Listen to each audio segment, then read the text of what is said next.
Olá! Hoje a gente vai mergulhar numa forma de olhar para o ser humano que é, sabe, cheia de esperança.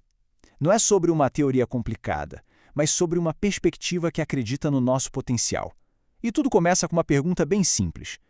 Já parou para pensar nisso de verdade? O que significa ser autêntico ou autêntica sem precisar usar máscaras? É exatamente essa questão que a psicologia humanista nos convida a explorar.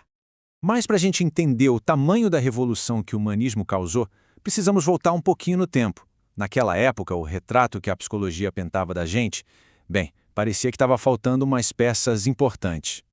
Olha só, de um lado a gente tinha a psicanálise do Freud. A ideia era que somos controlados por forças que nem conhecemos, lá no nosso inconsciente e por conflitos do passado. Do outro lado, o behaviorismo dizia que somos basicamente um reflexo do ambiente, moldados por recompensas e punições. Eram visões super importantes, claro, mas parecia que tiravam um pouco da nossa capacidade de escolha, né? Deixavam pouco espaço para a nossa liberdade. E foi bem no meio desse cenário que uma nova onda de pensamento começou a surgir.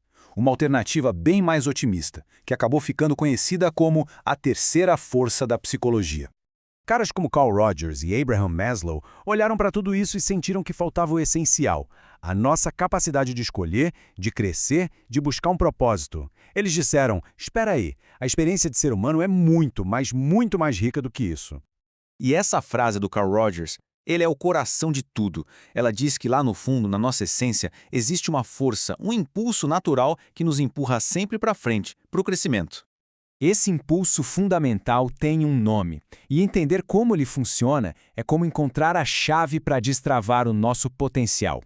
Para ficar mais fácil, pensa numa semente. Mesmo que ela esteja debaixo de um concreto, ela vai procurar uma rachadura para crescer, sempre buscando a luz. Essa é a tendência atualizante em ação. É uma força vital que existe em todo ser vivo e que está sempre nos empurrando para sermos a nossa versão mais completa. E aqui vem o ponto principal. Essa força teimosa, ela persiste. As experiências ruins da vida, as críticas, os medos, eles podem ser como pedras em cima dessa semente. Podem bloquear o caminho. Mas o impulso para crescer continua ali, debaixo de tudo, só esperando as condições certas para brotar. Certo. Se todo ser vivo tem essas forças para crescer, a pergunta que fica é, do que ela precisa para se manifestar? O que alimenta esse potencial todo? E o Rogers não falou de uma técnica, muito menos de uma receita de bolo. Ele falou sobre criar um ambiente, um clima. Pensa no que uma planta precisa: sol, água e uma terra boa. É mais ou menos isso, só que para nossa mente. Essas condições aparecem nos nossos relacionamentos, seja com um terapeuta, na família, com amigos ou na escola.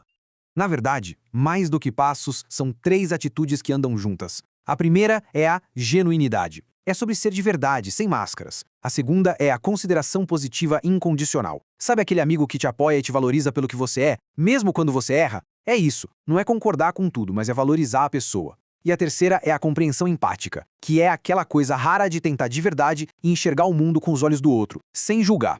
Quando essas 3 atitudes se juntam, elas criam um espaço seguro onde a gente finalmente se sente à vontade para crescer.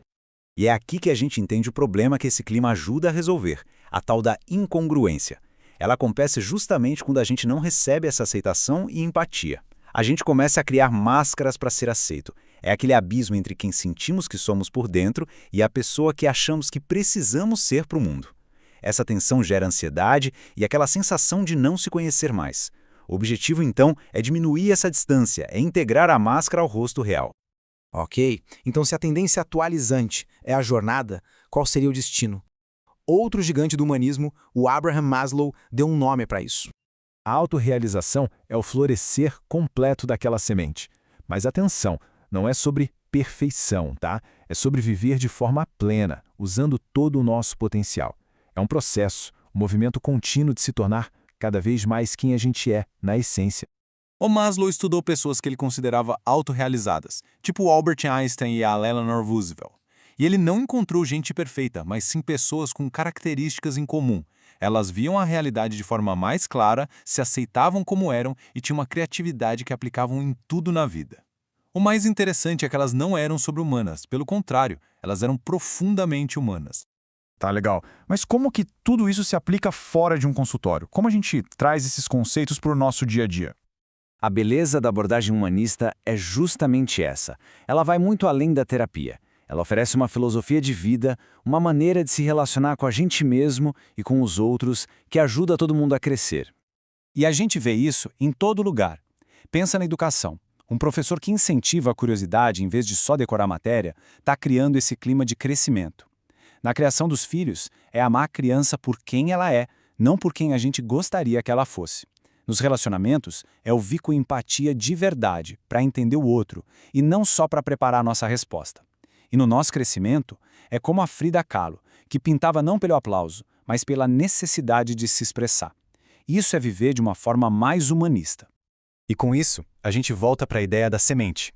Que potencial existe dentro de cada um de nós que está só esperando um pouco mais de sol, de aceitação, de compreensão, para finalmente florescer? A psicologia humanista nos lembra que essa capacidade está sempre ali, presente, só esperando as condições certas para se manifestar.